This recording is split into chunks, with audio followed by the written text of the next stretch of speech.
Bismillahirrahmanirrahim. Assalamualaikum warahmatullahi wabarakatuh. Sahabat Nahwi yang dimuliakan oleh Allah Subhanahu wa Ta'ala, di hari yang berbahagia dan insya Allah penuh dengan berkah ini, yaitu di Ramadan yang ke-22, kita kembali melanjutkan pembelajaran kita. Kita masih membahas tentang i'rab asmaul khamsah. Hari ini i'rabnya jar, majrurnya karena idhofah.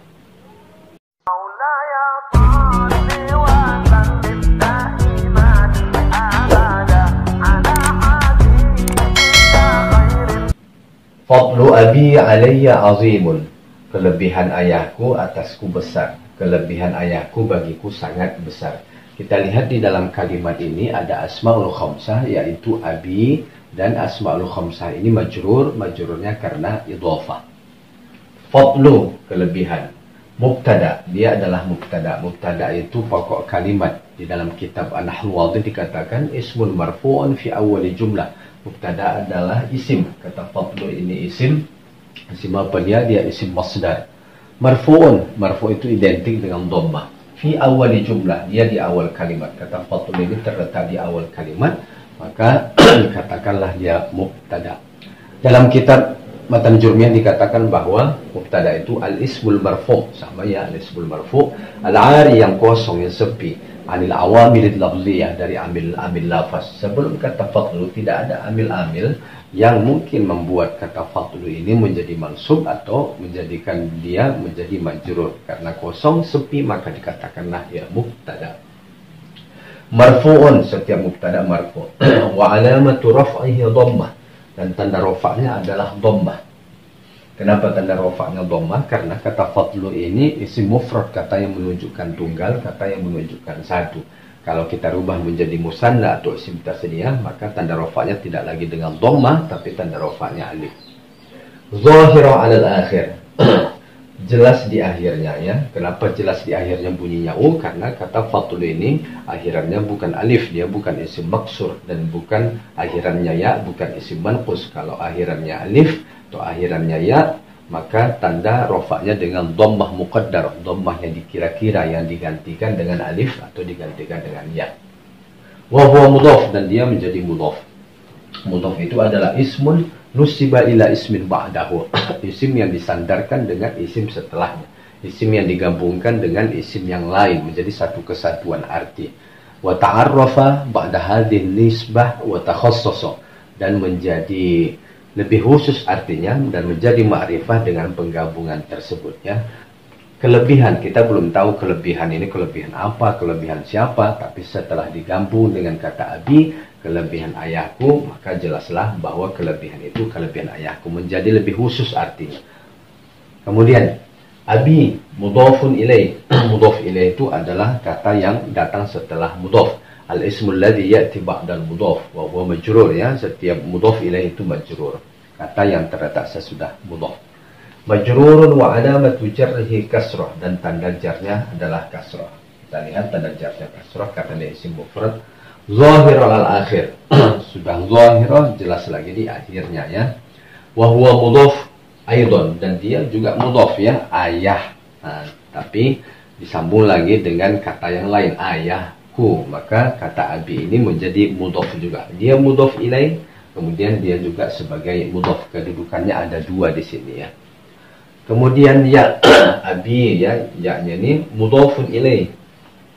Mudhaf ilaih itu tadi kata yang ada setelah mudhaf. Dhamirun muttasil, dia adalah kata ganti yang bersambung. Kata ganti yang bersambung dengan apa? Bersambung dengan isim. Nah, di sini ya. Mabniun 'ala sukun, dia mabni 'ala sukun ya, ini tadi harokatnya berharokat sukun. Fi mahalli jarrin, di tempat jar. Kenapa dikatakan dia fi mahalli jarrin? Karena ya di sini dia sesuatu yang mabni, yang tidak bisa berubah-ubah akhirannya. Kalau kata ya ini mungkin kita ganti menjadi Muhammad misalnya, ya abi Muhammadin, maka dikatakan dia majrur. Tapi karena dia sesuatu yang mabni, maka dikatakan fi mahalli jarrin. I'rab dari dhamir muttasil ini adalah i'rab mahalli. Ala itu harfu jarrin, huruf jar, huruf khafat, huruf yang menjadikan kata sesudahnya menjadi majrur. Apalagi selain ala, min, ila, an, ini ala, fi, rubba, ba, kaf, lam, kemudian ada huruf sumpah, waw, bata. Maka kata sesudahnya dibuat menjadi majrur. Mabniun ala sukun, dia mabni ala sukun, ya, ini alif. Mabni ala sukun, tidak pernah berubah, akhirannya tetap sukun. Ya, dhamirun muttasil, kata ganti yang bersambung. Ya, mabniun ala sukun, kata ganti yang bersambung, dia mabni ala sukun juga, ya, alai. Fi mahalli jarrin bi ala, di tempat jar karena ala. Ya, kita lihat ini dhamir muttasilnya dia ini tidak dikatakan majrur walaupun dilewati huruf jar, tapi dikatakan fi mahalli jarrin karena dhamir muttasil ini sesuatu yang mabni. Wal fathu zahiru aridiyun, dan fathah yang jelas di sini, ya, alayya di sini.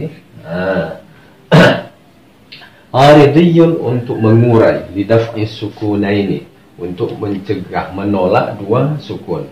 Awalnya ala ini sukun, kemudian ya-nya itu kan biasanya ya-nya berharokat sukun juga, tapi karena bertemu dua sukun, dua ya yang sukun, maka dikasih harokat satu, yaitu harokatnya ya. Setelah dikasih harokat satu masih ketemu dua ya, maka dibuatlah syiddah, dibuatlah tadhaif, dibuatlah tasydid, tapi satu ya yang lain dibuang. Jadi alayya, dua ya-nya, kemudian ya-nya dibuang satu, dibuatlah bersyiddah. Gunanya apa? Untuk lidaf'i sukunaini, untuk menolak, mencegah dua sukun. Azimun, azimun itu khabarul mubtada. Khabar itu adalah ismun marfu'un yukawwinu ma'al mubtada jumlatan mufidatan. Khabar itu adalah isim. Kata azimun isim, ya. Dari mana kita tahu kata azim ini isim? Ada tanwin. Ismun marfu'un yukawwinu ma'al mubtada jumlatan mufidah, yang menyertai, menyempurnakan mubtada dalam setiap kalimat. Dia menyempurnakan kata fadlun, ya, menyempurnakan kata fadl, menyertai kata fadl. Kemuliaan ayahku bagiku sangat besar, ya. Tadi belum jelas, tapi setelah disempurnakan kata azim, maka jelaslah ini kalimat ini menjadi sempurna karena adanya khobar, karena adanya kabar, karena adanya berita. Ismun marfu'un yukawwinu ma'al mubtada jumlatan mufidatan. Kalau dalam kitab Petanjurmiyah dikatakan bahwa khobar itu al-ismul marfu' al-musnad ilaih, isim yang marfu' yang disandarkan kepadanya. Kepada apa? Kepada mubtada. Marfu'un, ya, setiap khobar itu marfu'. Wa alamatu raf'ihi dhammah, dan tanda rafa'nya dhammah. Kenapa tanda rafa'nya dhammah? Karena kata azim ini isim mufrad, kata yang menunjukkan tunggal, kata yang menunjukkan satu. Kalau dia kita rubah menjadi musanna atau isim tasniyah, maka tanda rafa'nya tidak lagi dengan dhammah tapi dengan alif.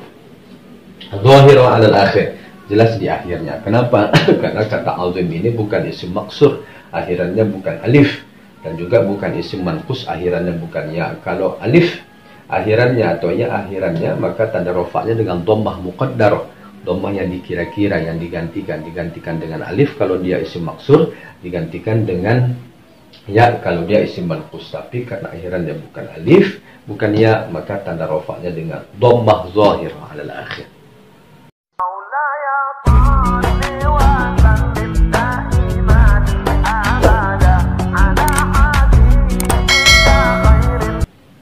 Sahabat Nahwu yang dimuliakan oleh Allah Subhanahu wa Ta'ala, demikianlah pembelajaran kita hari ini. Mudah-mudahan apa yang kita pelajari dapat kita pahami dengan baik. Sampai ketemu di pembahasan selanjutnya. Assalamualaikum warahmatullahi wabarakatuh.